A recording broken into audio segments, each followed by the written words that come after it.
l'État était responsable, cette histoire ne pouvait pas faire des ans. Ça ne pouvait pas faire des ans.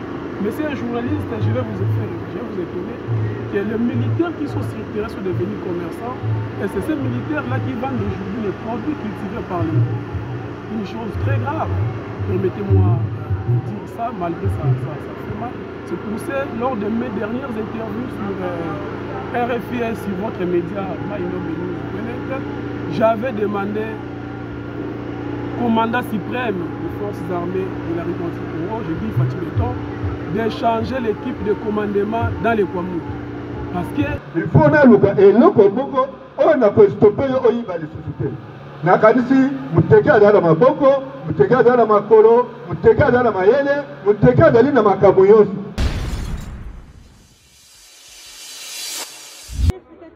Bienvenue dans cette émission de Bino, la chaîne Bino. Il y a syndicat télévision ou Apinga et Wabino, Dorcas, Bateau, la personne anglaise.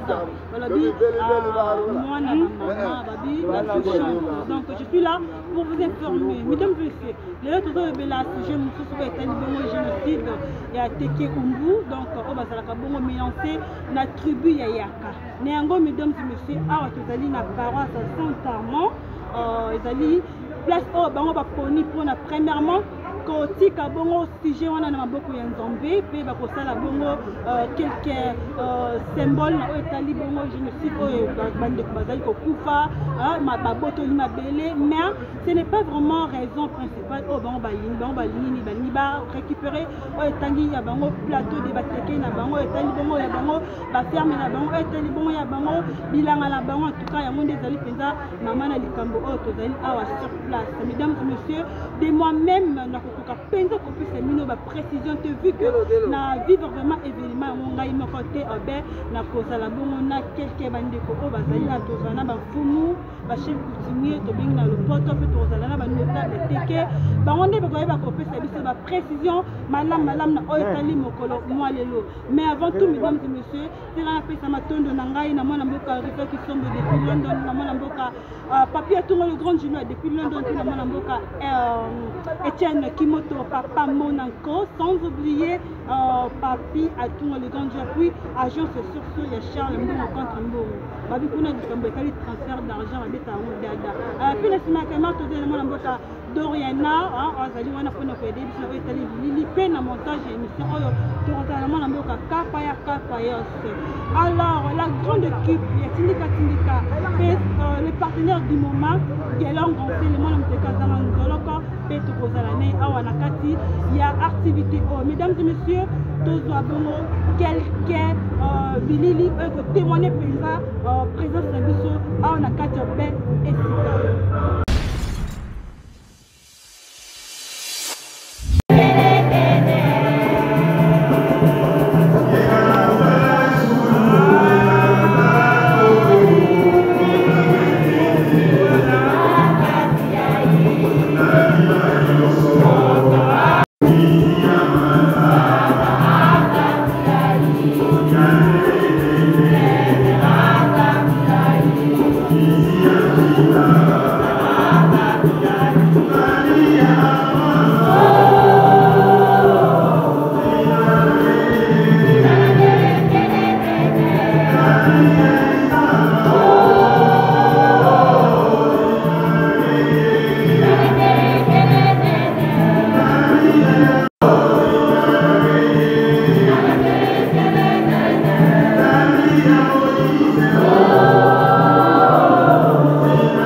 Mwina esika ezali ekokende. Mwina esika ezali ekolakisa nzela. Mwina esika ezali ekopesa toli malamu. Mwina esika ekozala ekoluka kolamu na tina te. Bato bakota bakulu te. Bato babeta babaku te. Kasi bayeba nzela. Amen. Kristo mpe osengeli kosimba mwinda wayo malamu mazala okanya bomoi wayo molili mozala te papa te biso nyonso tobaka molili kasi oko Kristo zala mwinda wayo mongenge izaleka yo mingenge mpe ezalako azali kozela mokolo mwana wa moto akoya papa te toyebi te mokolo nini akoyela biso amen tokoloba te tozali nano tokoloba te tozali na makasi tokoloba te nazali kaka na 2 ans tozonga te tozali komikosa mokolo tosengeli komilingele mokolo tosengeli kozela nzambe papa te toyebi nini te esika oye akoya kozwa biso basusu tokowa na maladi osali bango lelele basusu na mitama ya motuka aksida okufi basusu na mai basusu betali libaku basusu ntango basiliki makasi hypertension ezwi okei se na yango yesu akolela biso te tosengeli komilengele papa te toyebi te mokolo mwana wa moto akoya kozwa biso tala tosangani komisama yango ya kosambela koya bandeko ba biso Uliyo batie mwicho Davide Bisaka Tete mugura na matane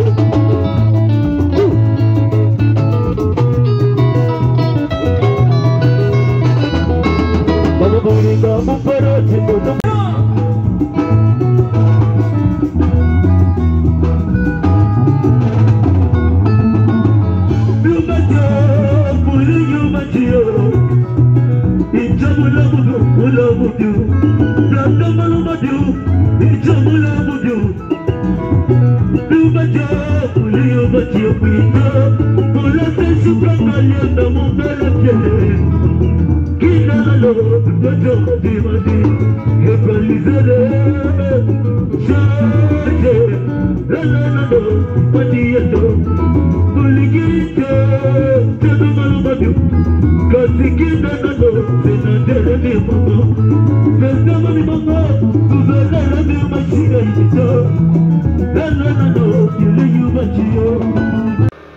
nazali ko soutenir ba initiative nyonso oyo kozongisa kimia na mabele na biso ko soutenir yango elakisi te na kondima ata makanisi ya mabe tango na yebi ke ekosimba te moto oyo basi baswa ye na nyoka azalaka ata soki museleke te ezoleka ye akobanga oyo tosi tomoni na kondima te soki na moni te maboko oyo bakozongisa kimia me soki ezongi nanu te na kotikala kobetela mutu maboko te parce que likambo eza koleka na espace ya bateke eza likambo ya mukie te biso banso tozali awa bosi boyoka mokolo nini gouvernement esi edeklare ata minute moko ya silence po ya bato bakufaka epai ya biso me na Kivu soki ata ngungi ekoti na mboka bato bakufi gouvernement aza kobelela yango naza contre mutu moko te oyo amoni mabe etali ye me oyo baza kokufa eza bandeko na ngai alors nakoyebisa bino na suka nakoyebisa bino kaka boye bandeko na ngai moto moko asimbi mbeli aza kolanda yo po aboma yo mutu wana alembi nanu te yo mutu eza kokima okoluka opema bosangana bobongisa nde mayele pour que bopema te soki boza kopema bakokuta bino place wana merci kati na bisika biye napesi mpe merci lisusu na bato oyo bakontribue mpo na bilulu oyo napesi lisusu merci na ba honorable député oyo basiste biso lelo awa napesi lisusu merci na bandeko na biso bachef coutumier oyo bazali badeplace ya kwa mutu na oyo bawuti na komi na maluku mingi ya koloba ezali te bandeko na ngai nakanisi oyo nalingaki naloba ya mingi balobi yango deja eloko tozosenga na biso nyonso awa IDD wana ekontinue mosala oyo nakosenga lisusu lokola tosangani lelo oyo touti mesa kokatisa bandeko na biso bakende tosangana lisusu bapenga moteke nyonso tu bachef coutumier ya bateke bahonorable na biso bato ya mayele ya bateke tosangana bandeko na ngai tozala bomoko distraction ezala te bazodistraire biso nzete tozokata ezali nzete moko monene nakanisi bozomona yango soki tosali mayele te mopepe makasi eye ekwesi nzete wana nakanisi ekoboma biso nyonso tozala mayele na ndambu oyo totikali oyo nalingi naloba na bino adage moko teke elobi boye mutu azoloba na mutu azoyoka mokolo mutu azoyoka soki mutu azoloba mosusu azoyoka na ye te seke ezali na ntina moko te ya kokontinue ifo koluka maniere mosusu oyo ya kosala mpo na ye lelo yo oyibi eloko na ngai loko ye oyibi nsima loko oyibi ngai nazotala yo mais finalement okosisanga biloko nyonso na ndako ifo naluka eloko moko oyo nakostope yo oyiba lisusu te nakanisi muteke azali na maboko muteke azali na makolo muteke azali na mayele muteke azali na makambo nyonso soki tozali na yango te mes chers frères na barelation na biso toluka tosangana qu'est-ce qu'il faut faire mpo tozwa solution mpo biso bamisu tozoloba oyo tosakrifie nzoto na biso totemboli esika oyo tosengeli totambola tosinye esika mokili esuki ti lelo oyo resultat ezali te toluka solution bitumba ezali makasi nakosenga lisusu na bandeko na biso bachef coutumier badeplace oyo ezali ta ya distraction te ezali malamu te lokola boza kosimba batelefone na bino koloba n'importe comment na kati ya bareseau sociaux tolingi esusu eloko wana te tosangisa mayele na biso tozala bomoko oyo alingiki azali grand chef azela mokolo akoma na mboka na ye kimi ekoti adirige peuple na ye alia makolo na ye banyama asala nyonso asalaka me mpo na sikoyo toza na likama mabele tozobunda nde mabele tozoluka bagradi te nakasi na koloba mingi te nasuki wana. Monsieur le député provincial David Bissaka, bonjour. Bonjour, monsieur. Alors, quel sens accordez-vous à cet événement organisé dans cette église ici à Montbéliard, dans la commune de Limité? Merci beaucoup pour la question, monsieur le journaliste. Je me présente ici à double casquette. Primo comme élu du territoire du Kouamoutou et Sekono comme vice-président de l'Assemblée provinciale du Maïdong, la première institution politique de la province où se passent des atrocités. Je donne un sens très élevé à cette cérémonie qui commémore, n'est-ce pas, le mort de chez nous. Comme vous le savez très bien, vous êtes journaliste. Aujourd'hui, ça fait jour pour jour 2 ans, 3 mois. 2 mois, en fait, ça fera 4 mois le 20, selon les calculs que je faisais. Depuis les premières exactions de Massiambé, c'était le 20 juin, si j'ai encore une bonne mémoire. Jusqu'au jour, ça fait 2 ans, 3 mois.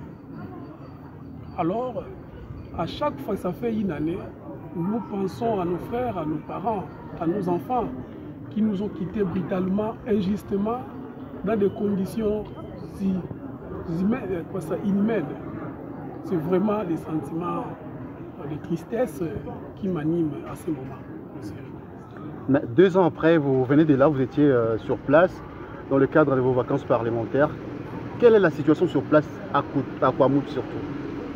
Bon, aujourd'hui, s'il faut parler de Kouamoutou, il fallait d'abord savoir que si les atrocités demeurent jusqu'à maintenant, c'est parce que l'État congolais ne se comporte pas à un État responsable face à nos difficultés. La situation aujourd'hui, la calmie partielle dans des coins, Mais il y a des grandes parties où les Mobondo ont créé les bastions et ils sont là-bas. Ils sont très nombreux dans plusieurs coins de notre territoire. Et la population ne peut pas rentrer là-bas. Vous voyez, tout ce que vous voyez là-bas sur les chefs coutumiers, des villages récupérés par force par nous. Aujourd'hui, vous arrivez à Kinsele, vous prenez la route vers Dokolo jusqu'en Kana. Toute cette partie-là du territoire est récupérée complètement par les Mobondo. À la RN du 7, après Massiambio, vous prenez Makou, avec tous les Ngandabangala, c'est entre eux.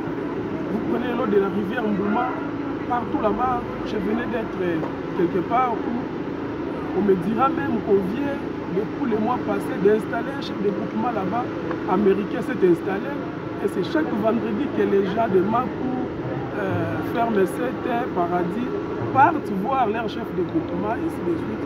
Donc c'est vraiment malheureux. L'état actuel, il y a des villages carrefours dont la population existe, ont résisté, mais il y a aussi des grandes parties récupérées par les... Mais 2 ans après, est-ce que vous croyez au retour de la paix dans ce territoire? Nous croyons au retour de la paix parce que c'est chez nous. Ce sont les frères qu'on avait réussi, qui étaient venus chercher les terres pour faire cultiver. Okay? Aujourd'hui, si l'État était responsable, cette histoire ne pouvait pas faire des ans. Ça ne pouvait pas faire des ans. Mais c'est un journaliste, je vais vous étonner, que les militaires qui sont sur le terrain sont devenus commerçants, et c'est ces militaires-là qui vendent aujourd'hui les produits cultivés par les gens. Une chose très grave, permettez-moi de dire ça, malgré ça fait mal. C'est pour ça, lors de mes dernières interviews sur RFI, sur votre média, j'avais demandé au commandant suprême des forces armées de la République du Congo, j'ai dit Fatih Beton, d'échanger l'équipe de commandement dans les Kwamou. Parce que 2 ans après, sans succès, écoutez, on ne peut pas accepter que cette équipe-là continue à travailler pour n'aboutir à rien. Et pourtant, c'est des millions de l'État qui sortent dans cette histoire-là et que sur le terrain, nous ne voyons rien. S'il y avait la paix, tous ces chefs ne pouvaient pas rester ici. Ce sont des grands messieurs qui gèrent des grandes étendues de terre, qui ont ce qu'ils pouvaient avoir au niveau du village, mais ici, ils traitent inutilement, je vous dis, ils ne pouvaient pas rester ici. Donc voilà un peu, il n'y a pas la paix totale, la calmie est quand même partielle parce qu'il y a quelques villages résistants. Nous avons beaucoup, nous citons Kabankou, nous citons Gambomi, nous citons la cité de Kwambutu, Massiambio, c'est des villages qui ont résisté à cette histoire ici, et ils sont encore là-bas. Mais Kinsele, Moutou, Moussiam, Mpio, tous ces villages-là, je vous dis aujourd'hui, sont devenus des forêts. Nous sommes chez nous, messieurs les journalistes. La paix et la sécurisation de la population de Kwamoutou ne doit pas être une faveur que l'État veut nous faire. C'est une obligation pour nous. C'est une obligation pour l'État congolais de sécuriser la population de Kwamoutou. Mais apparemment, tout comme notre Robon de la Poix va sécuriser dans notre pays. Pour l'éradication du phénomène Mobondo qui est incompatible au M23, de restaurer l'autorité de l'État à Kwamoutou, Bagata, Maluku et ailleurs pour ainsi permettre le retour des déplacés dans leur milieu d'origine, de prendre en compte les territoires de Kwamoutou dans le programme des 145 et du gouvernement congolais, d'asphalter rapidement la route Monga-Tanga-Nambo en face de la ville de Bandundu, d'engager des pourparlers avec le vrai chef coutumier pour développer une zone agricole dans le territoire, dans la paix, et sera rétabli totalement. Et enfin, pour ce faire, nous soutenons la désignation de M. Marco Bangouli, notre patriarche, à titre de facilitateur pour l'application des accords signés. J'ai dit, je vous remercie.